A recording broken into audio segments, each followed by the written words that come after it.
वार्तांकन रोखठोक बातमी। राज्याचे माजी उपमुख्यमंत्री अजित पवारांच्या अकाली निधनानंतर महाराष्ट्राच्या राजकारणात अनेक घडामोडी घडत आहेत। विशेषतः राष्ट्रवादी पक्षात व पवार कुटुंबात देखील अनेक हालचाली सुरू असल्याचं दिसून येत आहे। परंतु या सगळ्यात राष्ट्रवादी काँग्रेस शरद पवार गटाचे आमदार सावध भूमिका घेताना दिसतायत। तसेच त्यांनी अजितदादांचा 13वा होईपर्यंत कुठलंही राजकीय भाष्य करणार नसल्याचं स्पष्ट केलंय। पुढे बोलताना रोहित पवार म्हणाले, 13वा ज्या दिवशी होईल त्या दिवशी मी पत्रकार परिषद घेऊन सांगेन।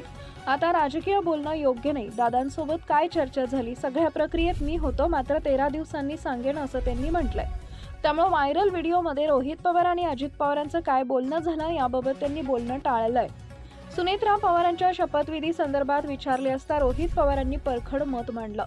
ते म्हणाले, अजित पवारांचा राष्ट्रवादी काँग्रेस पक्ष वेगळा आहे, त्यामुळे उपमुख्यमंत्री पदाबाबत निर्णय घेताना पक्षाचे सुनील तटकरे, धनंजय मुंडे, छगन भुजबळ आणि प्रफुल्ल पटेल होते। या नेत्यांची सुनेत्रा काकी यांच्याशी चर्चा झाली असेल।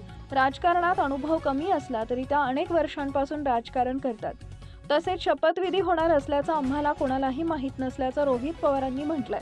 लाखो लोक बारामतीमध्ये पवार कुटुंबाला भेटण्यासाठी येत होते। पार्थ देखील होता। संपूर्ण महाराष्ट्र येऊन भेटत नाही, सातमन करत नाही, तोपर्यंत आपण बारामतीत थांबलं पाहिजे। आम्हाला शपथविधीची बातमी देखील टीव्हीच्या माध्यमातून समजली असं रोहित पवारांनी म्हटलंय। महाराष्ट्रातील महत्त्वाच्या आणि ताज्या बातम्या पाहण्यासाठी आमच्या जय हो न्यूज चॅनलला सबस्क्राईब करा आणि बेल आयकॉन प्रेस करा।